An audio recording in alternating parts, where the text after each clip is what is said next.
Përshëndetje miq të kanalit FB TV.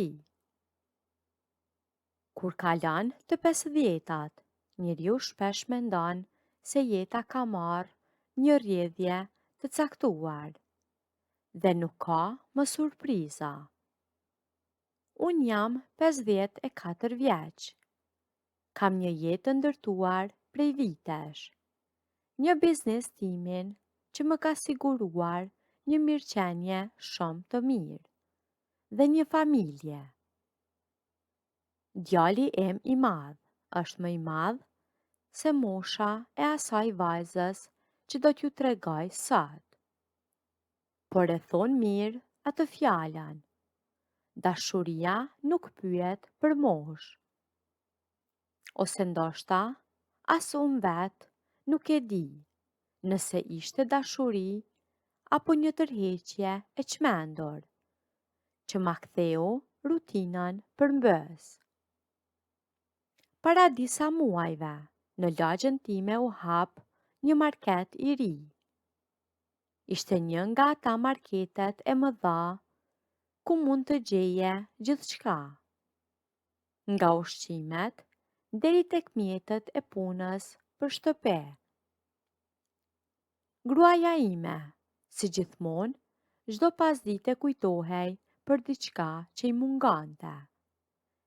Her një pak okrip, her vaj, her detergjent. Ditët e para që u hap ai market, pas kasës qëndronte vetëm pronari bashkë me djalin e tij. Shkoja, merrja atë që më duhej, paguaja dhe kthehesha në shtëpi. Një veprim I mërzitshëm dhe krejt I zakonshëm. Por një pasdite, kur u ktheva nga puna dhe u ndala të merrja ca gjëra, situata ishte ndryshe. Sa po hyra brenda, nuk pash më pronarin. Në vend të tij pash një vajzë.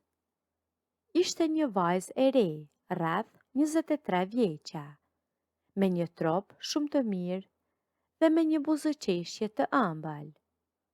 E pash nga larg dhe të them të drejtën, ndjeva një grohtësi brenda vetes.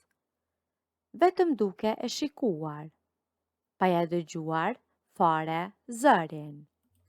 Kisha vite pa e ndjerë atë lloj emocioni të papritur. U futa mes rafteve me këmbët që sikur nuk më mbanin si duhet. Kisha humbur fare. As që e mbaja mend çfarë më kishte thënë gruaja për të blerë. Rria aty me skutive dhe vetëm shikoja në drejtim të saj. Ajo e vuri re që unë isha pak I hutuar. U ofrua drejt meje dhe ma priti e para. Mund të ju ndihmoj me diçka? Unë krejt I papërgatitur I thash shkurt, jo, faleminderit. Ajo u kthye dhe u largua për tek vendi I saj. Këtu më mbetën syt. Kishte veshur një palë gjinse të ngushta që I theksonin ato format e saja aq bukur, sa që të linte pa mend. Thash me vete, atë për atë, kush e dinte që një ditë do të ishin të mijat. Nga ajo ditë e tutje, marketi nuk ishte më një detyrim I mërzitshëm. U bë ndalesa ime e preferuar. Nuk presja më të më thoshte gruaja për të blerë gjëra. Gjeja vet justifikime. Blija pako me sheqer, miell apo shishe uji, vetëm për të pasur një arsye të delja nga shtëpia.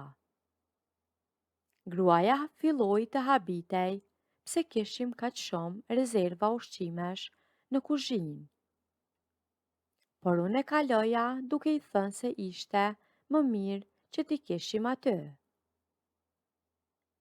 Fillova të bëja pazare 2 herë në ditë, në mëngjes herët pak para se të nisesha për në zyrë dhe në darkë. Gjithashtu fillova t'i kushtoja shumë rëndësi vetes. E parkoja makinën time të shtrejt, fiks para derës së marketit, në një pozicion ku ajo mund ta shete qartë nga xhamat e mëdhenj. Vishesha me rroba më të mira dhe mbaja orën time më të shtrejt. Ajo nuk ishte e verbër. Vajzat e reja e kuptojnë shumë shpejt, ku një burr ka të ardhura dhe një jetë të mirë. Ditë pas dite, komunikimi ynë ndryshoi. Nuk ishim më te faza e mirëdita, dhe sa kushton kjo. Filluam të bisedonim. E pyesja si shkonte dita, a kishte ndonjë lëvizje në market. Ajo filloi të lirohej, përdridhej lehtë pas banakut. Fliste me një zë të butë dhe ankohej pak për lodhjen, ashtu siç bëjnë vajzat e reja për të marrë vëmendje.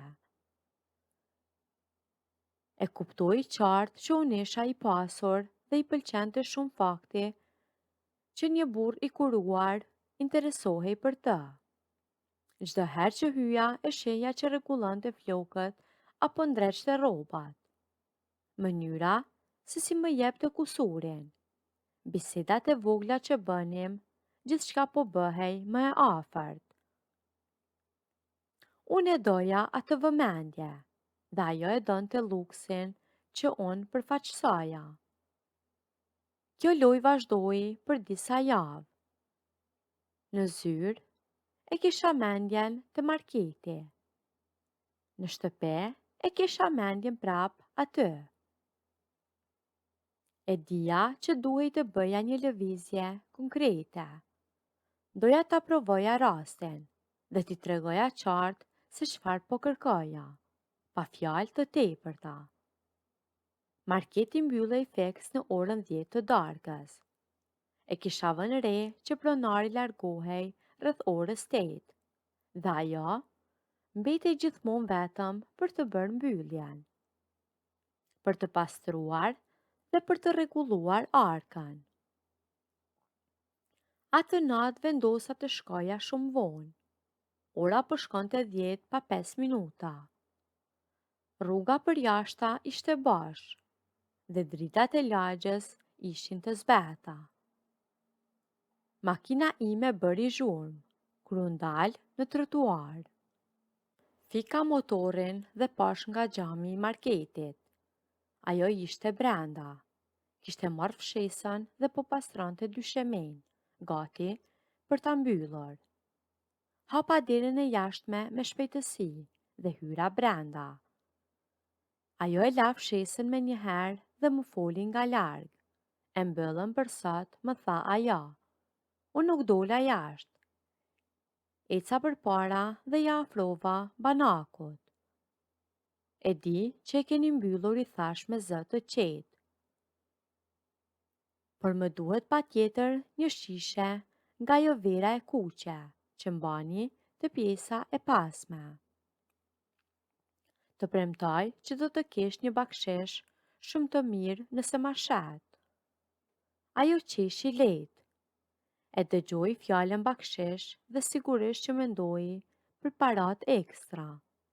U kthye nga raftet pranë saj, por marka që i kërkova nuk ishte aty. Më duhet të shkoj ta marr te magazina, më tha ajo. Nuk ka problem të pres, ose vi me ty ta gjej më shpejt, ja ktheva.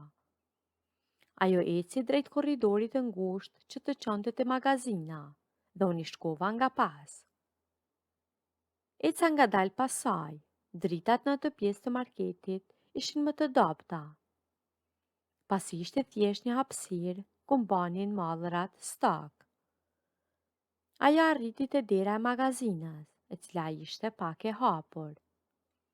U fut brenda dhe filloi të kontrollonte me skutive të kartonit për të gjetur verën.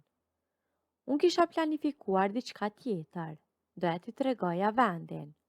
Ti tregoja që mund të merja atë që doja. Ajo u përkoll për të marrë shishën nga një kuti në dysheme dhe unë hyra brenda magazinës. E mbylla derën nga pas me dorë. Zhurma e derës e bërja atë që të kthehej me një herë. Mbante shishën në dorë. Unë dula përpara dhe i zura rrugën. Ishim shumë afër njëri tjetrit në atë dhomë plot me mallra. Ajo nuk lëvizi. Vetëm qëndroi aty me shishën para saj. Unë nuk fola. I mora shishën e verës nga dora ngadalë dhe vendosa mbi një kuti aty pranë. Ajo priste që unë të nxjerrja paratë e bakshishit. E dija që po e priste një veprim nga unë. Kishim shumë emocione në atë moment. Nuk i lash kohë të fliste. Vura duar pas qafës së saj, e ofrova drejt vetës dhe e putha. Ajo nuk bëri as një hap mbrapa dhe nuk kundërshtoi as pak. Madje u lëshua dhe ma ktheu puthjen me pasion. Ishte një puthje e thellë dhe e plotë, për mua u ndal gjithçka në atë det të magazinës. Një burr në moshën time me një vajzë të re në mesin e një nate ku jashtë nuk ishte asnjë njeri. Pas pak e shkëputa veten nga ajo. Ajo qëndroi aty e qetë, unë mora shishën e verës dhe nxora nga xhepi një kartmonedhë të madhe. Ja lash në dorë dhe i thash, shihemi nesër për gjëra të tjera. Por ajo, në ato moment, nëse doni ta ndëgjoni historinë deri në fund, bëjeni videon like.